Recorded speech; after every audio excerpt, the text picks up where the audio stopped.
ही आम सौदागर ने आम की गुठली जमीन पर फेंकी, अचानक एक बहुत बड़ा जिन उसके सामने आ खड़ा हुआ। जिन की आवाज सख्त थी। उसने कहा, तुम्हारी इस हरकत ने मेरे बेटे की जान ले ली है। तुमने जो आम की गुठली फेंकी वो सीधी मेरे बेटे को लगी और मेरा बेटा मर चुका है। अब तुम्हें इसकी सजा दी जाएगी। यह सुनकर सौदागर का दिल दहल गया। वो एक लम्हे के लिए साकित रह गया। उसे अंदाजा नहीं था कि एक मामूली सी हरकत उसे इस हाल तक पहुंचा देगी। उसने फौरन कहा, मुझे इस बात का इल्म नहीं था। मैं नहीं जानता था कि यहां कोई मौजूद है। मेरी नीयत किसी को नुकसान पहुंचाने की नहीं थी। मैंने जानबूझकर कुछ नहीं किया।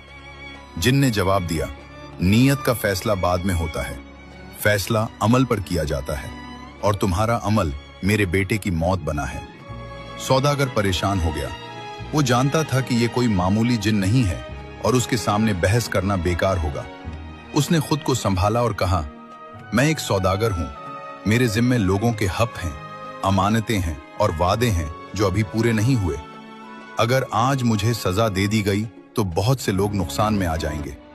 जिन ने कहा, यह सब मेरे लिए कोई मानी नहीं रखता। सौदागर ने फौरन कहा, अगर आप मुझे 1 महीने की मोहलत दे दें तो मैं वादा करता हूं कि मैं उसी जगह उसी वक्त वापस आ जाऊंगा। अगर मैं वापस ना आया तो आप जो सजा चाहें दे सकते हैं। जिन ने सख्त लहजे में कहा, तुम्हें लगता है हम जिन्नात इंसानों के वादों पर यकीन करते हैं? सौदागर ने जवाब दिया, मैं आम इंसान नहीं हूं। मैंने कभी वादा नहीं तोड़ा, कभी धोखे नहीं दिया। मेरी पहचान मेरे वादे हैं।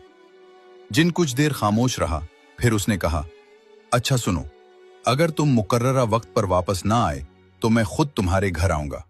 मैं जानता हूं तुम कहां रहते हो। मैं तुम्हारे घर वालों को भी जानता हूं। जिन ने बात जारी रखी, अगर तुम वादा तोड़ोगे तो सजा सिर्फ तुम्हें नहीं मिलेगी, तुम्हारे घर वाले भी इसकी कीमत चुकाएंगे। यह सुनकर सौदागर के चेहरे पर घबराहट साफ नजर आ गई। उसने फौरन कहा, नहीं, मैं ऐसा नहीं होने दूंगा। मुझे अपनी जान से ज्यादा अपने घर वालों की फिक्र है। जिन ने कहा, तो फिर याद रखना, 1 महीना, न 1 दिन कम न 1 दिन ज्यादा। अगर तुम वक्त पर वापस आए तो मैं तुम्हारी बात सुनूंगा, और अगर ना आए तो अंजाम तुम जानते हो। सौदागर ने सर झुका दिया और कहा, मैं वादा करता हूं कि 1 महीने के अंदर जरूर वापस आऊंगा। ये मेरा कॉल है। जिन ने आखिरी बात कही, याद रखना, हम वादे भूलते नहीं। उसके बाद जिन गायब हो गया। सौदागर वहीं खड़ा रहा। वो जानता था कि उसके पास अब सिर्फ 2 रास्ते हैं, या तो वादा पूरा करे या सब कुछ खो दे। और यहीं से इस कहानी का असल इम्तिहान शुरू होता है। सौदागर घर पहुंचा, मगर उसी दिन से उसने अपनी तमाम जिम्मेदारियां पूरी करना शुरू कर दी। जिन लोगों का कर्ज उस पर था वो अदा कर दिया। जिनकी अमानतें उसके पास थीं वो लौटा दी। जिनके साथ कारोबारी वादे बाकी थे उन्हें निपटा दिया। वो किसी को वजह नहीं बताता था, किसी को सवाल का मौका नहीं देता था, बस काम पूरा करता चला जा रहा था। दिन गुजरते गए और उसके काम खत्म होते गए।